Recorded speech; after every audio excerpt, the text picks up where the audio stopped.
অকল সমগ্ৰ দেশৰ কাৰণে নহয়, পৃথিৱীৰ কাৰণে এটা গুৰুত্বপূৰ্ণ এটা দিন।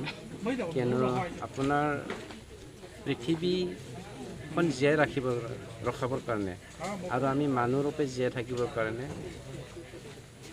গছ পুলি ৰুবলৈ আমি বাধ্যত পৰিছোঁ।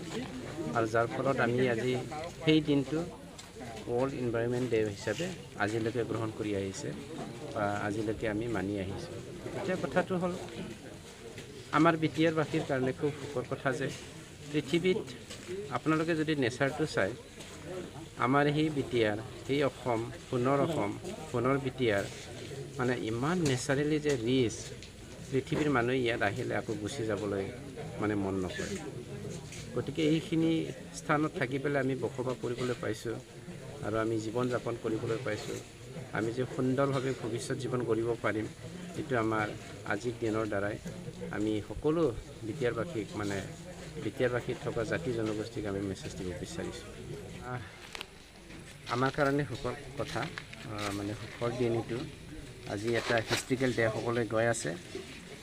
যোৱাকালি আমাৰ চিফ ছাৰৰ নেতৃত্বত যি নেচাৰক লৈ পেলাই আমাৰ অসমৰ বা বিটিআৰৰ প্ৰাকৃতিক যিখিনি সৌন্দৰ্য, ইয়াক লৈ পেলাই আমি যিটো আলোচনা কৰিছিলোঁ, সেই আলোচনা কৰা মৰ্মে আমি এটা সিদ্ধান্ত ল'লোঁ যে আমাৰ ৰাইমনা ফৰেষ্টটো মানে গভৰ্ণৰে যোৱা 2019 চনত 20 চনত ডিক্লিয়াৰ দিয়া হিচাপে মানে ৰাইমনাটো খুব সোনকালে ৱাইল্ড লাইফ নেশ্যনেল চেঞ্চুৰী হ'বলৈ গৈ আছে, ৱাইল্ড লাইফ চেঞ্চুৰী হ'বলৈ গৈ আছে।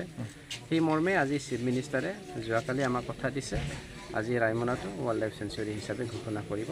আৰু সেইটো আমাৰ বিটিআৰত থকা বড়োসকলৰ কাৰণে, সকলো জাতি জনগোষ্ঠীৰ কাৰণে এটা শান্তিৰ বাৰ্তা বুলি আমি ক'ব পাৰিম। ছাৰ, এটা দেখা গৈছে যে বিটিআৰৰ বনা অঞ্চলৰ কেইটামান সন্ত্ৰাসকাৰী আজিলৈকে বেদখলত চলি আছে আৰু কিছুমান দিন আগতো এই উৰণিঘাটা ৰেঞ্চৰ আণ্ডাৰতে মই একচুৱেলি সন্ত্ৰাসকাৰী বুলি ক'ব বিচৰা নাই। একচুৱেলি তেওঁলোকে আমি বড়ো জাতিটো একচুৱেলি নেচাৰৰ লগত থাকি ভাল পায়, নেচাৰৰ আণ্ডাৰত বা নেচাৰৰ ভিতৰত থাকি ভাল পায় আৰু নেচাৰৰ লগত জড়িত থকাৰ কাৰণে সেই নেচাৰৰ কথাটো সদায় চিন্তা কৰে। কিন্তু আজি আমি দুষ্কৃতিকাৰী বুলি ক'ব লাগিব, যিসকল আমাৰ বিটিআৰত থকা জংঘলটো দেখি পেলাই মানে সহ্য কৰিব পৰা নাই। আমি যে ইয়াত ইমান শান্তিকৈ বসবাস কৰি আছোঁ, সেইটো দেখি পেলাই তেওঁলোকে মানে শান্তিৰে শুব পৰা নাই, যাৰ ফলত আমাৰ জংঘলটো শেষ কৰিব বিচাৰিছিল। আৰু ইয়াক বচাবৰ কাৰণে আজি অসম চৰকাৰে, মাননীয় আমাৰ চিফ মিনিষ্টাৰ ডাঙৰীয়া হিমন্ত বিশ্ব শৰ্মা ছাৰে আজি আমাৰ ৰাইমনা ফৰেষ্টটো ৱাইল্ড লাইফ চেঞ্চুৰী হিচাপে ডিক্লেয়াৰ কৰিবলৈ গৈ আছে। আগন্তুক দিনত ফৰেষ্ট প্ৰটেকশ্যনৰ বাবে কি ধৰণে পদক্ষেপ লোৱা হ'ব? প্ৰটেকশ্যনটো আমি কৰিয়ে আছোঁ, তাৰ মাজতে এটা দুটা চোৰ সোমাই আছে। তথাপিও এইখিনি বন্ধ কৰিবৰ কাৰণে আমাৰ সমাজে সজাগ হ'ব লাগিব। ওচৰে পাজৰে থকা সকলো জাতি জনগোষ্ঠী একগোট হ'ব লাগিব। এইটো মাত্ৰ সেইটো নহয় যে আমি অকল জংঘলটো বচাম। আজি আপোনালোকে চাওক, ভূটান পাহাৰৰ তলত থকা যিমানখিনি ভৈয়াম, এই ভৈয়ামত আজি কুঁৱাত পানী নোহোৱা হ'বলৈ গৈ আছে। আপোনাৰ 150 ফুট এইফালে বৰিং কৰাত 150 ফুটতো আমি পানী নোপোৱা অৱস্থাত আহি গৈছোঁ। কাটি তলিহং কৰাৰ কাৰণে এইবোৰ হ'বলৈ গৈছে। গতিকে সেইবোৰ আমি ৰক্ষা কৰিবলৈ ৰাইজে সজাগ হ'ব লাগিব। Thank you. কি ক'ব ছাৰ আপুনি? আজি বিশ্ব পৰিৱেশ দিৱসতে অসমৰ বা আমাৰ BTCৰ সকলো ৰাইজলৈকে আমি আন্তৰিক সম্ভাষণ জনাইছোঁ। কাৰণ এইবাৰৰ থিমটো হৈছে ৰেষ্টৰেশ্যন অফ ইক'ছিষ্টেম। আমি সৌভাগ্যৱান যে আমি বহুত কষ্টৰ মাজেৰে, বহুত ধ্বংসৰ মাজেৰে আজি এনেকুৱা এটা অৱস্থাত আহি পাইছোঁ যে আমি আশা এটা হৈছে যে আমি ইক'ৰেষ্টৰেশ্যন কৰিব পৰা যাব। আগতে এই কালবজাৰ যিটো বিট আছিলে, কোনো মানুহ ৰাখিব পৰা নাছিলে, মানুহ নাছিলে। এতিয়া কেম্পাছ হ'ল, আজি ইয়াতে আমি গছপুলি ৰোপণ কৰিছোঁ। ইয়াৰ দ্বাৰা আমি মেছেজ দিছোঁ যে আমি যিখিনি ধ্বংস হ'ল, সেই ধ্বংসখিনি আকৌ ৰোপণ কৰি বা সংৰক্ষণ কৰি আগৰ অৱস্থালৈ আনিব লাগিব। নহ'লে আমাৰ BTC উত্তৰপাৰা অঞ্চলত আটাইতকৈ ভয়াৱহ সমস্যাটো হৈছে পানী। কাৰণ আমি গম পালোঁ জাৰবাৰী অঞ্চলত, যিটো একে বেল্টতে আছে, এতিয়া পানীৰ অভাৱত থাকিব পৰা নাই। এটা সময়ত জাৰবাৰী বুলি ক'লে আটাইতকৈ পানী ভাল পানী আছিলে, গতিকে আজি পানী নাইকিয়া হৈ আছে। গতিকে আমি চিৰাং ডিষ্ট্ৰিক্টৰ ফালৰ পৰা আজিৰ দিনটোত প্ৰায় 20,000 পুলি ৰোপণ কৰাৰ ব্যৱস্থা লৈছোঁ। ইয়াত আমি CRP সহায়ত আমি ইয়াত ৰোপণ কৰিছোঁ। কিছুমান ঠাইত SSBয়ে ৰোপণ কৰিছে, কিছুমান ঠাইত বিভিন্ন স্কুল কলেজ ইউনিট আপছুৱে কৰি আছে, স্কুল কলেজে কৰি আছে, আৰু MCLৰ ফালৰ পৰা যথেষ্টখিনি লৈছে। যিমান MCLA আছে আমাৰ চিৰাং ডিষ্ট্ৰিক্টত প্ৰত্যেককে আমি পুলি দিছোঁ, আৰু তেওঁলোকে যথেষ্ট আগ্ৰহেৰে দিছে। প্ৰত্যেক স্কুলত দিয়া হৈছে, প্ৰত্যেক ইউনিভাৰ্চিটিত দিয়া হৈছে, কলেজত দিয়া হৈছে। তাৰ উপৰি আমি গাঁৱৰ মানুহখিনিক দিছোঁ। 20,000 পুলি আজি টাৰ্গেট লৈছোঁ। আমি ভাবিছোঁ যে এই যিখিনি ৰাস্তা পদূলি আছে, কিছুমান ৰাস্তাবোৰক আমি স্পেচিয়েলি সৌন্দৰ্য বৰ্ধনৰ কাৰণে কিছুমান নাম দিম। কোনোবা আউজাৰে লগাম আউজাৰ, কোনোবা অকল সোণাৰু লগাম সোণাৰু, কোনোবা এটা কৃষ্ণচূড়াই লগাম কৃষ্ণচূড়া, কোনোবা এটা ৰাধাচূড়া লগাম ৰাধাচূড়া। এনেকৈ আমি প্লেনিং কৰিছোঁ। বিশেষকৈ এই অঞ্চলটো এটা সময়ত এটা টুৰিষ্ট এট্ৰেকশ্যনৰ পইণ্ট হিচাপে চিন্তা কৰিছোঁ যে সৌন্দৰ্য বৰ্ধনো হওক আৰু গছপুলি ৰক্ষা হওক। সজাগতামূলক ডক্টৰ হিমন্ত বিশ্ব শৰ্মাই ৰায়মনাৰ ৱাইল্ড লাইফ চেঞ্চুৰী এটা মিছন লৈ কাম কৰিব আগবাঢ়ি আহিছে, কি ক'ব? এইটো খুব ভাল কথা হৈছে কি আমি বনজ সম্পদ ৰক্ষাৰ কাৰণে এতিয়া যি ধৰণে আমি এনক্ৰচমেণ্ট হৈ আছে, যি ধৰণে আমি প্ৰেছাৰ পাই আছোঁ, যি ধৰণে গছ কাটি আছে, সেইটো আমি দেখিছোঁ যে আমি যথেষ্ট কষ্ট কৰা স্বত্বেও ইমানখিনি সফল হোৱা নাই।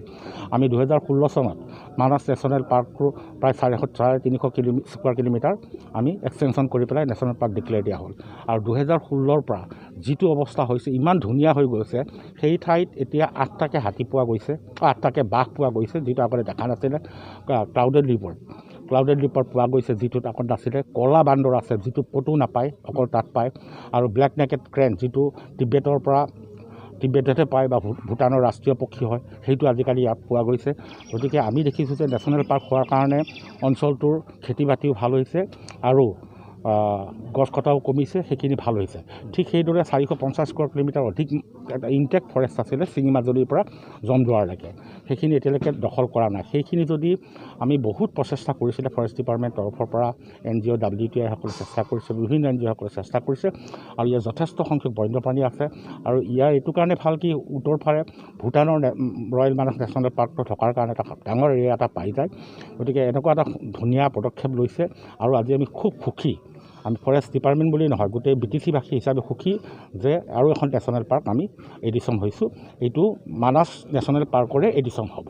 40 লাখ মানে প্ৰত্যেক ডিষ্ট্ৰিক্টত 10 লাখকৈ আমি পুলিখিনি বিভিন্ন ঠাইত ডিষ্ট্ৰিবিউশ্যন কৰা হ'ল। যিহেতু আমাৰ কোনো ফাণ্ড নাছিলে, 1 পইচা ফাণ্ড পোৱা নাছিলোঁ, গতিকে আমি মানুহখিনিক সংগঠন, স্কুল, কলেজ বা অনুষ্ঠানত দিয়া হৈছিলে। গতিকে বিভিন্ন অনুষ্ঠানে লগালেও তেনেধৰণৰ যিটো মুকলি জেগাবোৰত মানে প্ৰটেকশ্যনৰ অভাৱত, মেইনটেনেঞ্চৰ অভাৱত য'ত মুকলি জেগাত লৈছে সেইখিনি ছাকচেছ হোৱা নাই। কোনোবা স্কুল কলেজত লৈছে তাৰ 10% মান ছাকচেছ হোৱা দেখা গৈছে। কাৰণ ইয়াতে তেখেতৰ উদ্দেশ্য খুব মহান আছিলে, কিন্তু আমি ছাবচিকুৱেণ্ট কোনো বাজেটাৰী প্ৰভিজন নথকাৰ কাৰণে আমি মেইনটেইন কৰিব পৰা নাই বস্তুটো। কিছুদিনৰ আগত যে দেখা গৈছিল যে ৰুণিকাটা ৰেঞ্চৰ আণ্ডাৰত বিভিন্ন ঠাইত উচ্ছেদ অভিযান চলাই আছিল, যে মানুহ ইয়াত চাবি কি গ্ৰহণ কৰিব? আমি অলৰেডি যথেষ্ট হৈছিলে। আমি এতিয়া কাউলা বজাৰত এটা আমি 10জনীয়া গ্ৰুপ এটা আমি আছে উইথ আৰ্মছ, খুমনিঙত আমি 10জনীয়া গ্ৰুপ উইথ আৰ্মছ, পাটাবাৰীত 10জনীয়া গ্ৰুপ উইথ আৰ্মছ, আৰু 30টা আমি হোমগাৰ্ড আনি বিভিন্ন স্থানত ৰখাইছোঁ। আজি দেখা গৈছে 1 মাহৰ পৰা আমাৰ যিটো গছ কটাটো কমিছে। এনক্ৰচমেণ্ট যদিও আমি উচ্ছেদ কৰিছোঁ, আকৌ ৰিএনক্ৰচমেণ্ট হ'ব পাৰে, তেওঁলোকৰ চান্স লৈ থাকিব। আমি বাৰে বাৰে কৰিব লাগিব আৰু জংঘল প্ৰটেকশ্যন কৰিব লাগিব। আমি এটা ছিষ্টেম কৰিছোঁ কি যিবোৰ খালী জেগা হৈ যায় তাত জেনেৰেল পদ্ধতিত গছ লগালে আমাৰ অসুবিধা হয়, মানে গছটো নাবাঢ়ে, বহুত খৰচ পৰে। এতিয়া আমি কিছুমান মই ইতিমধ্যে আমি চেষ্টা কৰিছোঁ মিয়াৱকী ছিষ্টেম বুলি এটা কাম কৰি পেলাই আমি BRPLৰ লগত আলোচনা কৰি প্ৰায় 1 লাখ এইবাৰ চিডলিং লগাম। আমি এটা কৰিছোঁ যাতে আকৌ নেচাৰেল কণ্ডিশ্যনত খুব কম সময়ত দিব পৰা যায়। কাৰণ নহ'লে এই অৱস্থাত এনেকুৱা মুকলি জেগাবোৰত যদি আমি ট্ৰেডিশ্যনেল মেথডত যদি কাম কৰোঁ বহুদিন লাগি যাব গছখিনি হওঁতে, বা ইমান মেইনটেনেঞ্চৰ খৰচটো বহুত বেছি পৰে।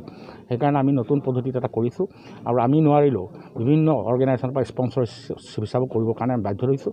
ইতিমধ্যে আমাক BRPLে আমাক 1 লাখ পুলিৰ এটা আঁচনি আমাক স্বীকাৰ কৰিছে। ধন্যবাদ।